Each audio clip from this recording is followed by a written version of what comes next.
Sveiki, mano vardas Elviras Abromavičius, esu vadų e-sporto modulio dėstytojas ir šiandien norėčiau pasikalbėti apie e-sportą.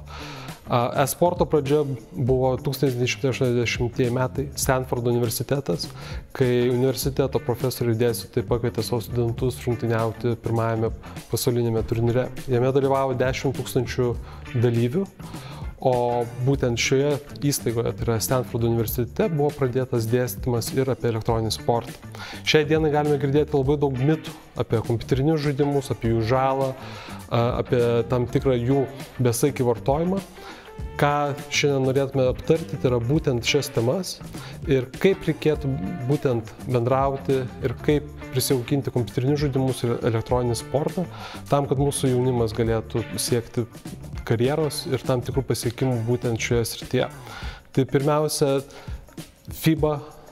FIFA organizacijos, tai yra futbolo ir kaip šiandien didžiosios organizacijos šią dieną organizuoja didžiausius turnyrus ir vienas pagrindinių siekio aplamai yra organizuoti turnyrus, kuriuose kultivuotume būtent fizinį aktyvumą.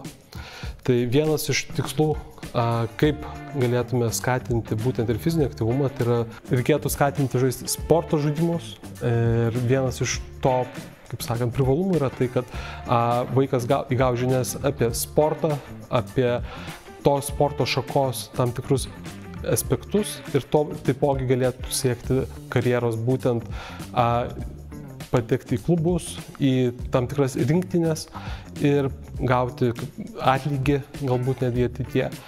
O kalbant apie būtent jauniausią amžių, tai yra būtent pradinukus, tikrai skatiname bendrauti, kalbėtis ir pasiteirauti vaikų, būtent kokius žaidimus žaidžia, kaip jiems sekasi.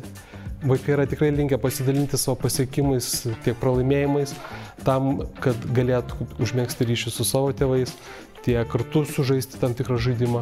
O tai būtų didžiulis impulsas tiek jų karjerai, galimai žaidimų industrijai ir gal netgi profesionaliai karjerai.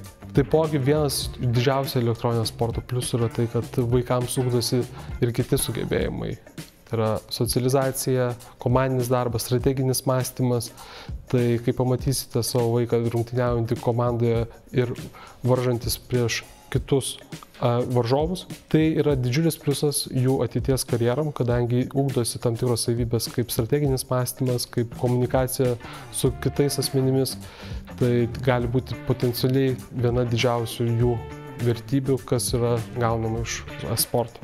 Norime palinkėti didžiausios sėkmės olimpinio mėnesio projekto dalyviams ir iki greitų susitikimų virtualiose aikštelėse.